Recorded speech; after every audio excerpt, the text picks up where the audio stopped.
የድሬ ፖሊሶች ምርጥ ምርመራ ምንድነው ያለው? ሴት የምትወደኝ ፍቅረኛዬ ላይ ነው ያደረኩት፣ በመወደው ሰው ደግሞ በሴት ተያዝኩ። ሌላ ፍቅሮ ባፈቀረው ተከርቶ የተያዘው ተከሳሽ ድሬዳዋ ማረሚያ ቤት ገባ። በጣም የምታሳዝን እናት ናት። አብሬ በሞትኩ ስትለኝ ነበረች ናት። ፖሊስ የሰራው ድንቅ ስራ ድንቅ ተብሎ ተወደሰ ተሞገሰም። በምስል ካየሁት ይልቅ በአካል ሲያይ ደግሞ በጣም ቆንጆ ነሽ ምናምን አለ። ይመጣል። መጥቶ ሰላም ካለችው በኋላ እንደተቀመጠ ጨዋታ ይጀምራሉ። ያው ፍቅረኛዬን ያዙብኝ ፖሊሶቹ መጡና ማለት ነው።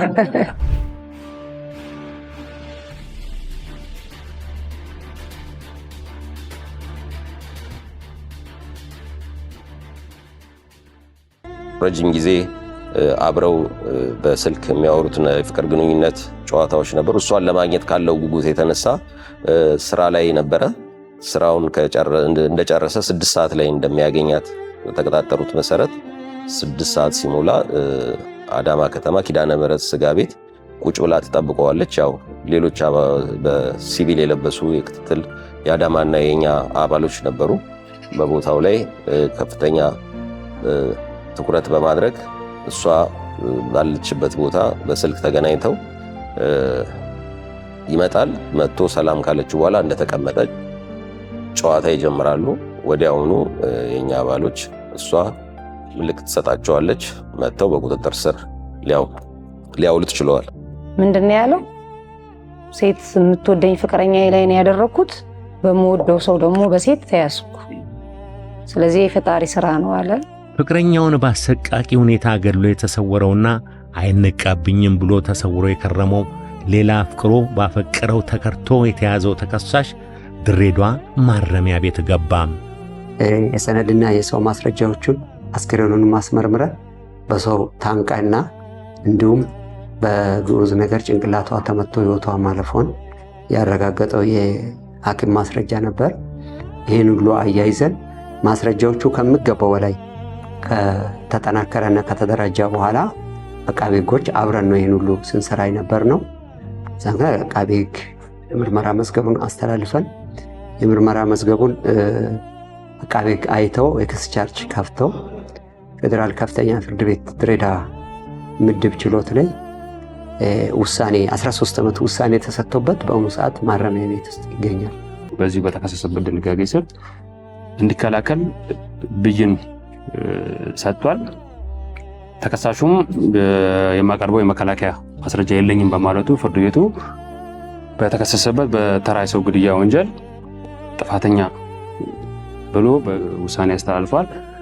ፍርድ ቤቱ ይህንን ተከሳሽ በፈጸመው ድርጊት ያስተምሯል ያለውን ሌሎች ደግሞ ያስጠነቅቃል ያለውን የ13 ዓመት ጽኑ እስራት ተከሳሽ እንዲቀጣ ፍርድ ቤቱ ውሳኔ ያስተላልፋል።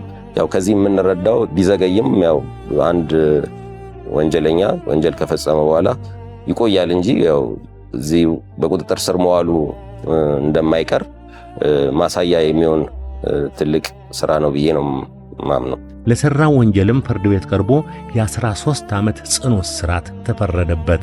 ፖሊስ የሰራው ድንቅ ስራ ድንቅ ተብሎ ተወደሰ ተሞገሰም። በተመሳሳይ ጊዜ ወንጀል ተፈጽሞ ሲገኝ አስተማሪ ፍርድ ለማሰጠት ፖሊስና አቃቤ ሕግ ተቀናይተው መስራታቸው ያስገኘው ውጤት መሆኑ ተመሰከረም። ወንጀል መከላከሉ አለ። ከዛ ደግሞ ከመከላከሉ አልፎ ወንጀል የሚፈጽሙ ሰዎችን ደግሞ የሕግ በላይነትን ማረጋገጥ አንዱ የወንጀል መከላከሉ አንዱ ፓርት ነው እና ትልቅኛው ፓርት ነው።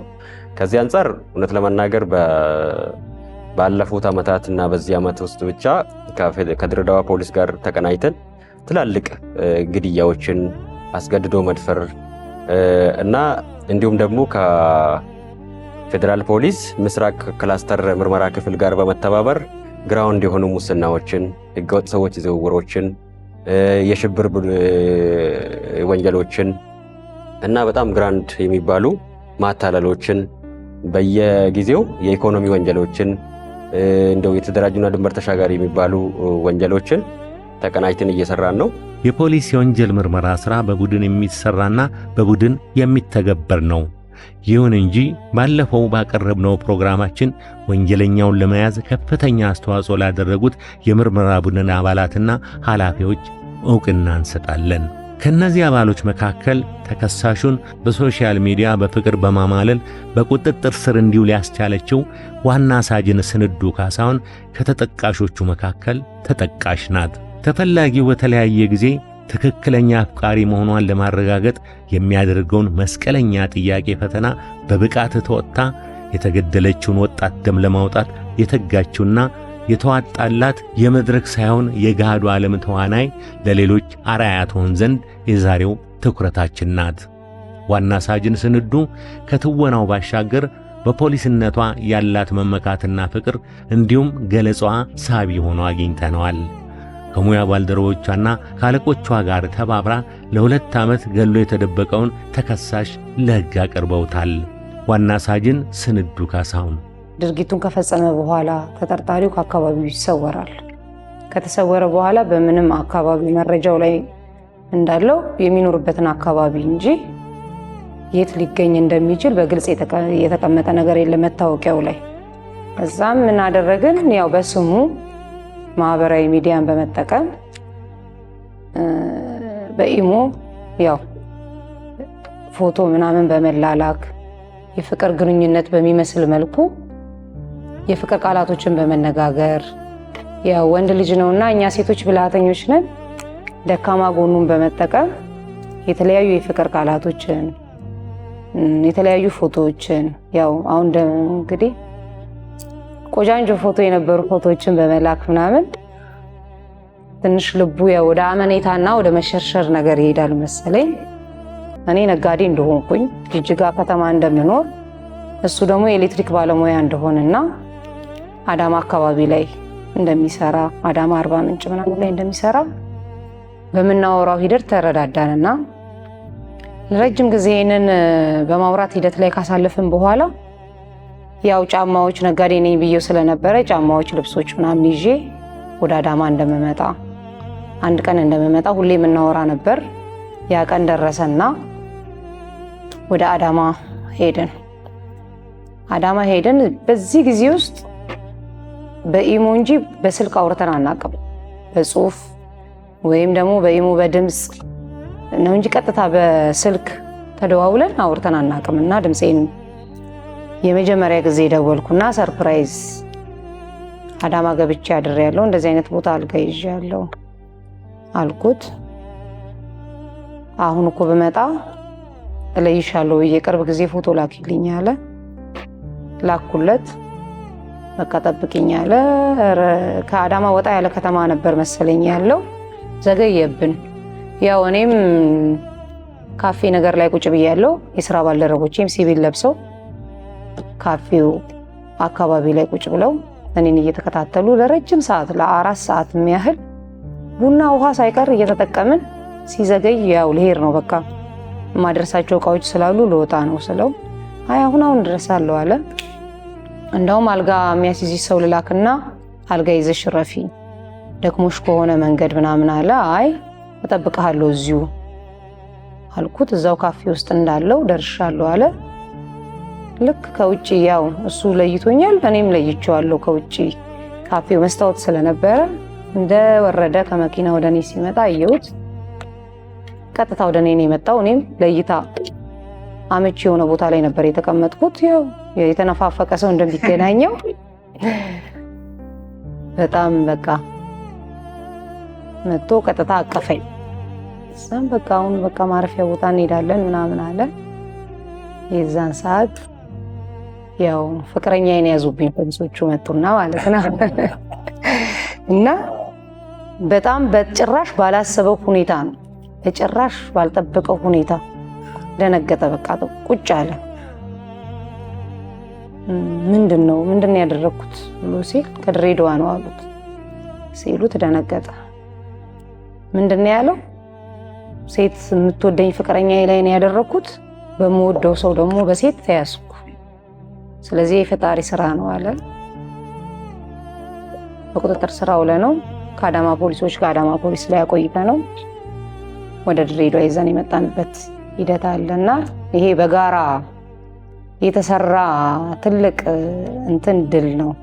እንደ ራሴ ያው ፊት ለፊት ያለው ፎቶ ምኑ የኔ ይሁን እንጂ የኔ የምርመራ ስራ ባልደረቦቼ የጋራ ውጤት ነው ይሄ። የተጎዳ ሰው እኔም እንደተጎዳ ሰው ሆኜ ነው የቀረብኩት። ያው እንደምንካካስ ይሄ አለ አይደለም፣ በዛ ደካማ ጎን ተገብቶ ነው ልቡ የተሸረሸረውና ያው ምርመራ ስራ ጥበብን ይፈልጋል። የተለያዩ ጥበቦች የተለያዩ ያው እንደውም ምንድነው ከአንድ ስራ ባልደረባዬ ጋር መላክ የሌለባቸው ፎቶዎች የሌላ የሚወርዱ ምናምን አሉ አይደለም፣ እነሱ ምናምን ይልካል። እንዴ ቆይ እንደዚህ አይደለም። አይ ያው በጋራ ስትወያይ የተሻለ ነገር የምታመጣበት ነገር አለ። ሰውየው ኢሚዲየትሊ በቃ አመነ፣ ፍቅር ውስጥ ገባ። የሚልካቸው ኧረ በቃ ከዚህ በኋላ እንደው ምናምን ብዬ ስዘጋ ተከታታይ የፍቅር የሚመስሉ ምልክቶችን እነኚህ ገላጭ ቃላችን ምናምን ያከታተላል። እዛም በቃ ያን ተረድተን ለረጅም ጊዜ እዛን የሚያምንበትን ያው ስራ ንግድ ምናምን እንደሆነ እቃዎች እንደማመጣለት እሱም እንደማመጣለት ሰዎች እንዲፈልግልኝ ምናምን ተደርጎ ሄድንና አዳማ ከተማ ኪዳነ ምሕረት ስጋ ቤት የሚባል ቦታ ላይ ተገናኘን። እቺ ሴት በጣም የምታዛዝን ሴት ናት። በወቅቱ በእለቱ ከሌላ ወንድ ጋር አይቷት ተመልሶ ሲሄድ የተሰማት ነገር አለ። ፍቅር አለባት። በግልጽ የምንረዳው ነገር እሱን ለማናደድ ያደረገችው ነገር ነው ብዬ ነው የማስበው። እና ከዛ ወንድ ጋር ከሄደች በኋላ ያ ወንድ ቤቱ ወስዶ በር ዘግተው ቁጭ ካሉ በኋላ በግድ ነው በር አስከፈታ።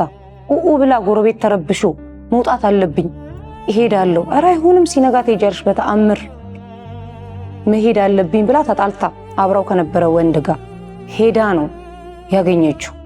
ምንድነው ፍቅር አለ ወይ ደግሞ የሆነ ነገር እሱን ለማናደድ ለማስቀናት ያደረገችው ነገር ይመስለኛል። እና ያንን ፍቅሯን በሞት ምላሽ አገኘች። በጣም ነው የምታሳዝነው። አሁን አንዳንደኛ ሴቶች የሆነ የማይረዳን ከሆነ በእልህና ያንን ሰው በማስቀናት የምንወስደው እርምጃ አለ። ግን በዛ ልክ አይደለም እዛ ሰው ጋር የሚታሰበው። በቃ ክዳኛለች፣ በቃ ደምድማለች፣ ሄዳለች የሚለው ነው። ግን ተመልሳ መጣ ግን ለማስተካከል ነበር የሞከረችው። ሞት መጣ። በጣም ነው የምታሳዝነው። ከዛም አልፎ ደግሞ አልጋ ውስጥ ከተታት። በጣም የሚዘገንነው ነገር ይሄ ነው። በቃ ድንገት ሞተችበት ትቶ እዛው ጋር ቢሄድ ጭፑድ አንስቶ ፍራሽ አንስቶ ብረት ውስጥ ከቷት። በሶስተኛው ቀን ሌላ ሰው አልጋ ይዘው በሚያድሩበት ሰዓት ሽታ ጠረን ይመጣል። ይሄ ነገር ምንድነው ተብሎ ሲባል እነሱ ሰዎች ናቸው የተያዙት። ለምን ቤቱ እየተጸዳ ነው ለ3 ቀን ያህል። እናት በጣም ራሷን ይሳተችው። በጣም የምታሳዝን እናት ናት። አብሬ በሞትኩ ስትል የነበረች ናት።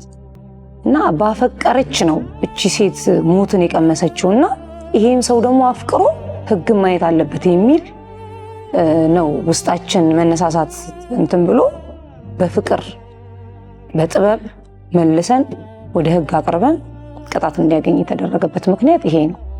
በጣም የምታሳዝን እህታችን ናት። በጣም ለጋናት 20 ምናምን ቤት ውስጥ ያለች ናት። 22 23 እንደዛ የሚሆናት ሴት ናት። እና በወደደች ባፈቀረች ነው ይሄ ነገር የተፈጸመባት። በጣም ታሳዝናለች።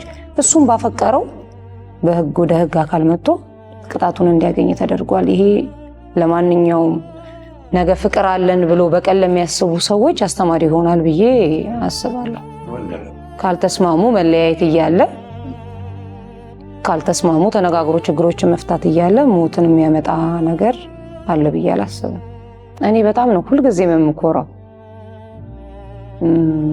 ማለት እንደ ደራሲም እንደ መርማሪም እንደ አክተርም ሆነን የተጫወትንበት ነገር ነው ይሄ ነገርና መጨረሻ ላይ ውጤት ማግኘቱ በጣም ያኮራናል። ሁሌም ነው የምለው ዛሬ ቀኑ ደርሶ ይሄ ነገር ሆነን እንጂ በማይታሰብ መልኩ ማንንም በማያስበው መልኩ ወይ በሌሎች ቴክኖሎጂዎች በጂፒኤስ የት አካባቢ እንዳለ ምናምን ለመያዝ ነው እንጂ በዚህ መንገድ ይሄን ሰው እንይዘዋለን ተብሎ የታሰበበት ነገር አልነበረም። ግን በቃ እስቲ በዚህ መንገድ ያው ምርመራ ሳይንስ ነው፣ ምርምር ይፈልጋል፣ የሆነ ጥበብ ይፈልጋል። አቀድ ነው ይሄንን ነገር ተሳካልን፣ እግዚአብሔር ይመስገን። በጣም ነው የሚያኮራኝ። እኔ እንደ ተቋም ድሬዳዋ ፖሊስ ኮሚሽን ጠቅላይ መምሪያ ወንጀል ምርመራ ዘርፍ የሚያኮራ ስራን ይሰራል። በጣም ጠንካራ ግብረ ኃይል አለ እኛ ጋር። ከዚህም የበላለጡ ብዙ ስራዎችን ሰርተናል ማለት ይሰራል ተቋሙ። ነገር ግን ይሄ በጣም ጥበብ የሆነ ድራማቲክ የሆነ በቃ መጨረሻው ያማረ ውጤቱ የሰመረ ስራ በመስራታችን እንደ ፖሊስ ኮሚሽን አጠቃላይ ኮርተናል። ጥበበኛ ሆኑ ነው የምለው። ድፍረት ያስፈልገዋል የምርመራ ስራ። የተለያዩ ስራዎችን ሰርተናል በጥበብ በድፍረት። ማስረጃ የለባቸውም፣ አይገኝም። ፊት ለፊት የሚታይ ነገር ላይ ወንጀል አይሰራም ተጠርጣሪ። ማስረጃ ጥሎ ወንጀል አይሰራም። ነገሮችን አስቀድሞ አጥፍቶ ነው። እኛ ከዛ ቀድመ መነሳት ቀድመ መገኘት አለብን። ዛሬ ላይ እየተፈጸሙ ያሉ ወንጀሎች በጣም የረቀቁ ናቸው። እኛ ከዛ በተለየ ረቀን መገኘት አለብን። አለበለዚያ ወንጀለኞች ይበልጡናል። በጥበብ ወንጀለኛን ለመያዝ እንዴት በምን ፊት ለፊት ማስረጃ ጥለው የሚሄዱ አሉ። አሁን ፊት ለፊት ማስረጃ የሚመስሉ ግን ማስረጃ ያልሆኑ መመሳሰል አለብን። ተመሳስለን ያ ሰው ወንጀሉ የተሰራበት ቦታ ለወንጀሉ ምክንያት ይሆናል ያልነው ነገር ላይ መስለን መገኘት አለብን። ለምሳሌ ጫት እየቃሙ ሺሻ እያጨሱ ወይ ደግሞ ሌላ ፈርዘር አልኮል ነገር እየተጠቀሙ ይሆናል ያ ወንጀል የተፈጸመው። እዛ ሁኔታ ውስጥ የግድ መግባት አይታወቅም። እንደሚጠቀም ሆነ ሲስተም ፈጥራል ወንጀለኛ መያዝ አለብን። ጥበብ መጠቀም አለብን። በቃ ብልሃተኛ መሆን አለብን ነው የምለው። ብልሃተኛ መሆን አለብን። ብልሃተኛ እስካልሆንን ድረስ ቀድሞው ነው ወንጀለኞች ሊሄዱ የሚችሉት። ይሄንን ነው ልል የምፈልገው። ትኩረት መስጠት አለብን ለስራችን። ምርመራ ስራ ማለት በጣም ሰው ካልቸገረው ፖሊስ ጣቢያና ሐኪም ቤት አይሄድም። የምርመራ ስራ ማለት የተበደለን ሰው ወይም ደግሞ የተበደለን ማህበረሰብ ጉዳት የደረሰበትን ማህበረሰብ ፍትህ እንዲያገኝ ማድረግ ነው። ያን ደግሞ እኛም በዛ ቦታ አድርገን ራሳችንን በተበደሉ ሰዎች ቦታ አድርገን ጥበብን ያው ጥበብ ከፈጣሪ ነው። በሐቀኝነት በቅንነት ከተነሳን ወንጀለኛ ከኛ በላይ ሊሆን የሚችልበት ምክንያት ምንም ነገር የለም። በቅንነት በጥበብ እንስራ አላሉ። እናም ለዚህ ነው ፖሊስነት መሰጠትን የሚፈልግ ሙያ ነው የሚባለው። ወንጀለኛን ቀድሞ መገኘትን በሚጠይቀው በዚህ ሙያ የድሬ ፖሊሶች ለፈጸሙት አኩሪ ተግባር ካቴና ፕሮግራማችን ዕውቅና ይሰጣል። ሌሎች ክልሎችስ ምን አስደናቂ የምርመራ ውጤት አላችሁ?